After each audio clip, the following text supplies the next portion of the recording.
You want to know what really keeps wealthy people wealthy.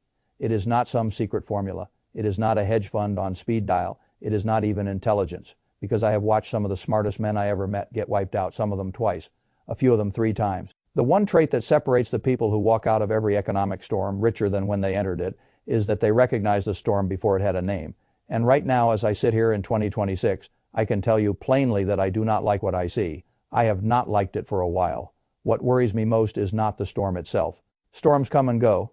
They always have. What worries me is how many people are standing outside without a coat, smiling at the sky, insisting it will not rain. Let me say something more directly than I usually do. I spent much of 2024 and all of 2025 quietly selling, quietly building cash. Quarter after quarter, the pile got larger. By the time I stepped away from running Berkshire at the end of last year, that pile was approaching $400 billion. That money was sitting in short-term treasury bills doing very little that impressed Wall Street. People said the old man had lost his nerve. They pointed to the AI surge, the Magnificent Seven, the SP 500 roaring ahead, and they said I was missing it. Sitting on the sidelines scared, I was not scared, I was waiting, because most people misunderstand the game entirely. The game is not about who makes the most money when the sun is out and everybody feels like a genius. The game is about who is still standing, still liquid, and still thinking clearly after the tide goes out, and the tide always goes out, every single time. I have spent my whole adult life watching tides, and I can promise you this much. Every bull market eventually hands the baton to something uglier. Every stretch of irrational excitement eventually runs into the cold arithmetic of reality. That is not pessimism. That is arithmetic. And arithmetic has no interest in your feelings. So I want to walk you through what I see. Not to frighten you. Fear is a terrible counselor. Fear is the enemy of good thinking. And good thinking is the only weapon worth carrying into a downturn. But I do believe that if you take what I am about to say seriously, if you sit with it and actually act on it, it can change where you stand financially, not just this year, but for the rest of your life. Let us begin with what is actually happening. Moody's Analytics put recession odds near 50% earlier this year. JP Morgan had them at 40%. Goldman Sachs, which has a habit of leaning optimistic, still put them at 30%. Now, if you look at those numbers casually, you might say to yourself, well, that means a recession probably will not happen. That would miss the point completely. The point is not whether a recession arrives by a specific date on a calendar. The point is that we are living inside an economy that is a great deal more fragile than most people are pricing in. The leading economic index has been falling. The labor market lost 92,000 jobs in February after years of modest gains. Small businesses, which remain the backbone of American employment, are the most pessimistic they have been since the pandemic. Consumer sentiment has been slipping for months, even while people kept spending as if the floor beneath them were solid. The housing market, according to economists I respect, has already moved into its own private recession. And then there is oil. The conflict in Iran, a war almost nobody was seriously talking about a year and a half ago, has pushed oil prices into territory that serious economists will tell you has preceded nearly every major post-war recession. Oil does not merely make gasoline more expensive. It leaks into everything. It raises transport costs. It raises heating costs. It raises manufacturing input costs. It acts like a tax on the entire economy, paid by everybody, and felt most painfully by the people least able to absorb it. I am not telling you this so you panic. Panic is what the other fellow does. And when he panics, he pays dearly for it. In 2008, ordinary investors sold near the bottom. They locked in some of the ugliest losses of their financial lives, not because the market forced them to, but because they had no plan, no cushion, and no clarity. Then they stood off to the side and watched the recovery make other people wealthy. I was buying in 2008. I put $15 billion to work in businesses that had been beaten down by fear, not by any permanent impairment in long-term value. I bought Goldman Sachs on a Sunday morning. I bought General Electric when the whole thing looked like chaos. The reason I could do that was not genius. It was not luck. It was preparation. I had the cash, I had the patience, and I had spent enough time thinking about the difference between price and value that the noise could no longer bully my judgment. When everyone around me was asking whether this was the end, I was asking a different question. What is this business likely to be worth in 10 years? If the answer was far more than what the market was offering it for that day, I bought that as the whole game. And I want to help you build the mindset that makes that possible, not just the mechanics, so we will get to those. I mean the deeper foundation underneath the mechanics, the way of thinking that keeps your hands steady when the room starts shaking. Let me start with what I think of as the illusion of prosperity. I have seen the same story over and over. A person begins earning more money. Their lifestyle expands right alongside it. A better apartment, a newer car, restaurants 3 nights a week instead of 1 subscriptions breeding in the background like rabbits, clothes that signal something to the outside world about how far they have come, and they feel good about it. They feel like they are doing life correctly, like they work for this, like this is exactly what the extra money was meant for. I understand that feeling. But I want you to ask a harder question. What happens if the income stops tomorrow? How long can that person last? And I do not mean barely scraping by begging, selling furniture, and pretending that is resilience. I mean last comfortably, last with their judgment intact, last without desperation getting into every decision they make. For most people, the answer is between 1 month and 3 months. Some cannot last 30 days. And these are not necessarily foolish people. They are not all irresponsible. Many were simply never taught the difference between what you earn and what you build. They were never taught that lifestyle is a cost, not an asset. The car in the driveway is not wealth, it is depreciation. The vacation posted online is not a portfolio, it is a withdrawal. The wealthiest people I have known, and I have known quite a few, almost all had one quality in common. They lived far beneath what they could afford, not because they were stingy, not because they hated life, but because they understood a fundamental truth. The gap between what you earn and what you spend is where wealth is born. That gap projected over years and decades becomes freedom. It becomes options. It becomes the ability to say yes when everyone else is frozen and to say no when everyone else is panicking. That gap is everything. Now let me talk about debt. Debt destroys that gap faster than almost anything else. I do not want you to think about debt as a number on a screen. I want you to think about it as what it really is. It is a claim on your future labor. Every dollar you owe represents work you have already promised to do. It is time borrowed from a future version of you who has no idea what conditions will look like when the bill comes due. And the interest on that borrowing is a tax on your future that compounds just as faithfully as an investment compounds, only this time it compounds against you. Take something simple. A $4,000 credit card balance at 22% interest, paid off slowly with minimum payments, will wind up costing you well over $8,000. You paid double for whatever you bought. But even that is not the full cost. That extra $4,000 did not merely vanish. It was stolen from your future. If that same $4,000 had been invested in a plain index fund and compounded at a historical 10% for 20 years, it could have turned into something like $27,000. So the true cost of that one credit card balance is not $8,000, it is $27,000 or more. And that is one card, one balance. I have watched compound interest perform miracles in one direction and devastation in the other. The mathematics do not care which side you stand on. And when the economy slows, when hours get cut, when business weakens, the debt does not slow down with you. Interest keeps ticking, minimum payments keep coming due, people enter a downturn already behind, and the downturn drives them further behind. That is not a rough patch. That is a spiral. And spirals are difficult things to climb out of. So if you take one message from me today, take this one: get lean, not because I want you to live poorly, I do not, but because lean people are free people. Lean people have options. Lean people can still think clearly when the world around them is losing its head. And clear thinking in a recession is more valuable than any stock tip you will ever hear. That leads me to one of the most misunderstood truths in all of finance. The market is not a mirror of the economy. I want that to land. The market is not the economy. These are two different systems, running on different clocks, responding to different forces. The economy is jobs, output, earnings, spending, manufacturing. The market is sentiment, fear, greed, hope, panic, the collective emotional weather of millions of participants reacting to headlines, rumors, posts, and whatever the fellow next to them is doing. In the short run, the market is a popularity contest. In the long run, it is a weighing machine. Eventually, the weight wins. This matters enormously right now because the market spent much of 2024 and 2025 in a euphoric state. The Magnificent Seven, those AI-adjacent technology giants, came to represent more than a third of the value of the S&P 500. Think about that. 7 companies out of thousands, more than a third of the total, and they were priced at levels that required not merely strong growth, but extraordinary growth, almost flawless growth, sustained for years simply to justify the prices investors were paying. When a stock trades above 30 times earnings, perfection is already in the price. That is not investing. That is hope wearing a necktie and carrying a spreadsheet. Now, let me be fair. Artificial intelligence is real. The productivity effects may be very real. I am not dismissing what that technology might do over the next half century. But I have lived through this movie before. I watched the internet boom in the late 1090s. The technology was real then too. The internet absolutely changed the world. And still, investors who bought near the peak in 1999 and 2000 often waited 12, 15, sometimes 17 years just to break even. The technology was right. The price was disastrously wrong. And price is everything. Price is the one variable you actually control when you buy an asset. For decades, I have believed that it is much better to buy a wonderful company at a fair price than a fair company at a wonderful price.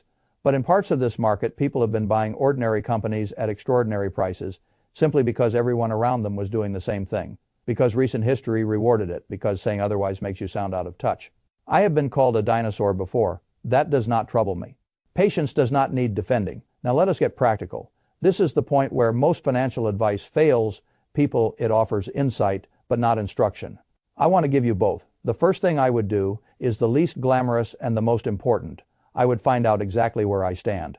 Most people operate with a foggy sketch of their finances. They know approximately what they make, approximately what they spend. They move through the space between those two numbers in a kind of polite blur. They do not look too closely, because looking too closely can be uncomfortable. I understand that. But the only financial problem guaranteed to worsen is the one you refuse to examine. Sit down and build the real picture. Every monthly expense, every subscription, every debt, the balance, the rate, the payment. And then answer one very direct question. If my income stopped tomorrow, how many months could I maintain my life with what I have in liquid savings right now? If the answer is less than 6 months, that is the only problem you solve until it is no longer true. Not investing, not chasing opportunities, not optimizing a portfolio. You build the 6-month cushion. That is the first job. A cash cushion is not just money, it is time. And time in a downturn is priceless. Time to think, time to wait, time to make the right move. Instead of the desperate one, when recessions destroy people financially, it is usually not the recession alone doing the damage. It is the sequence of decisions that follows, the lost job that takes 4 months to replace, the emergency expense that shows up at the worst possible time, the investment that has to be sold when it is worth the least because there is no other option. Cash keeps you from getting cornered, and not getting cornered is half the battle. After that, I would eliminate the bleed list, every debt in order of interest rate from highest to lowest. The highest rate is where compounding is working hardest against you. Attack that first. Even an additional $50 a month directed at the ugliest debt changes the path.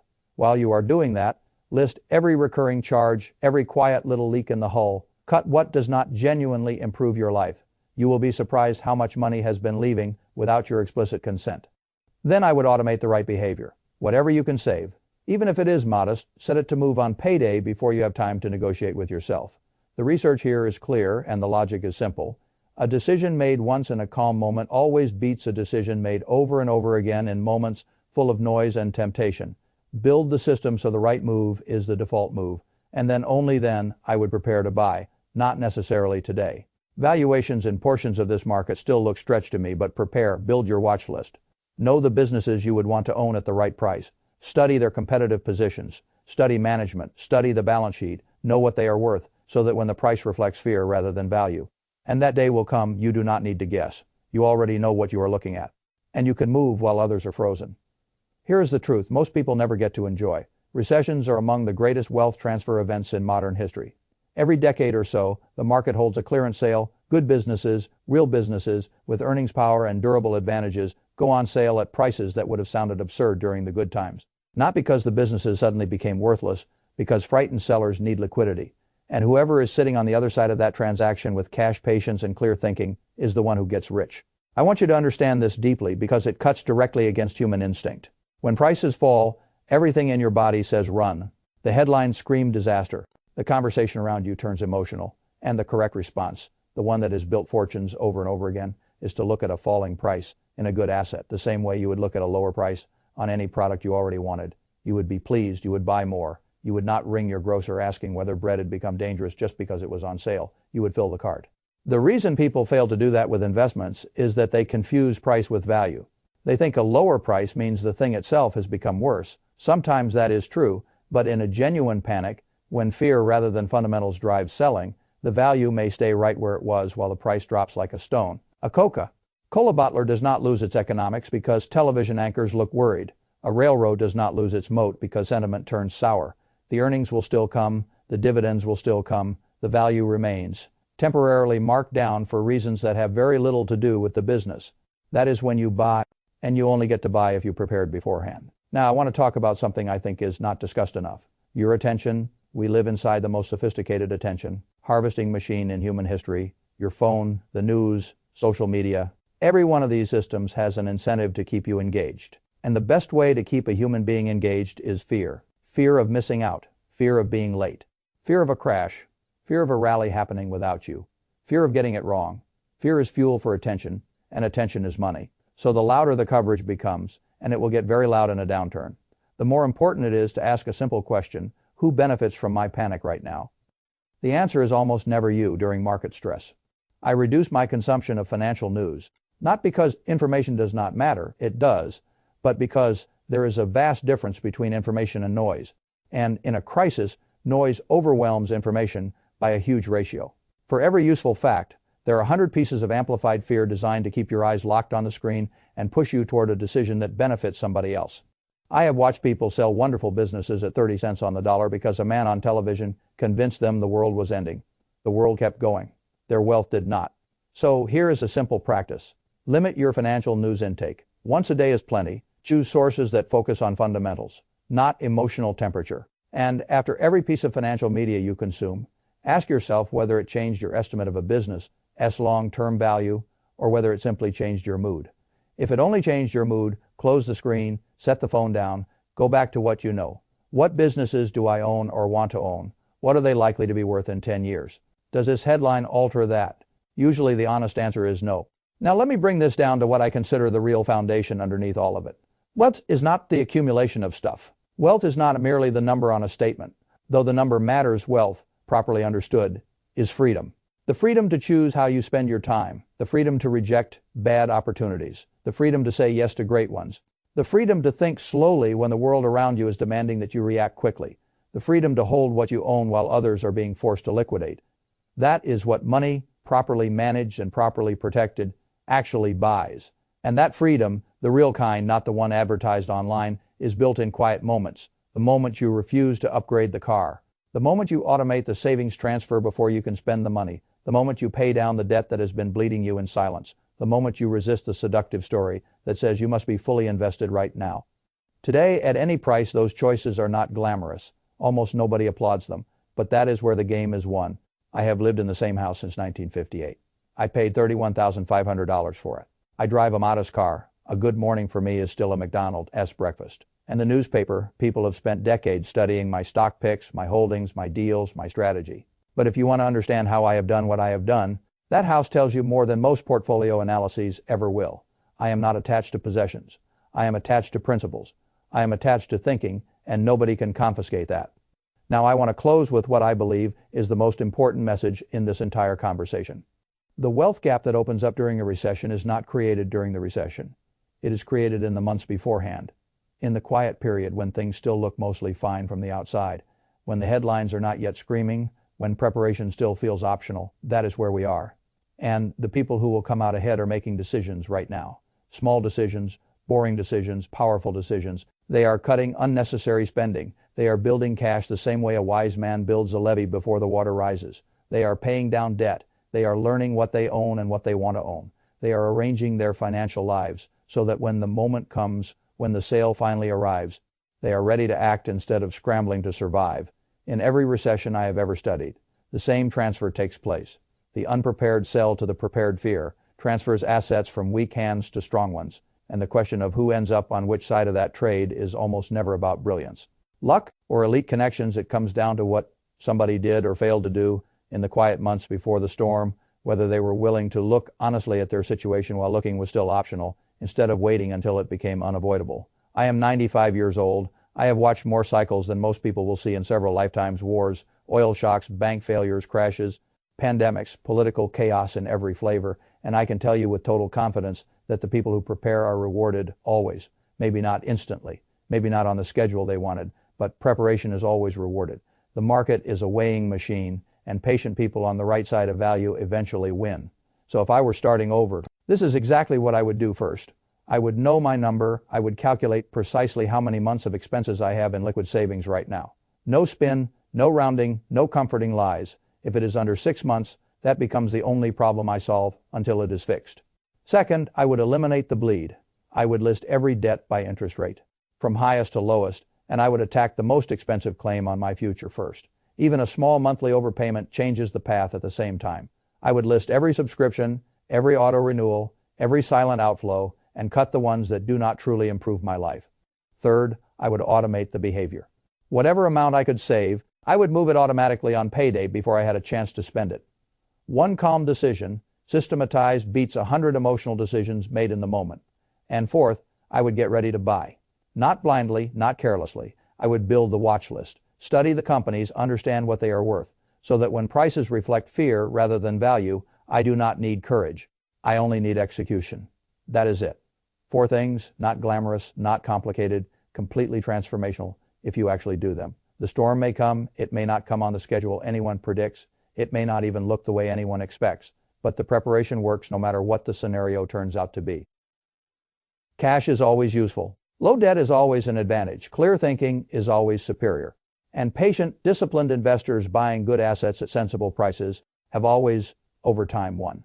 I am not offering this as a warning. I am offering it as an invitation. An invitation to be ready for once, to be the person who already has the coat on when the rain starts, to be the person who looks back 2 or 3 years from now and says, I saw it coming, I prepared, I acted, and I am better for it.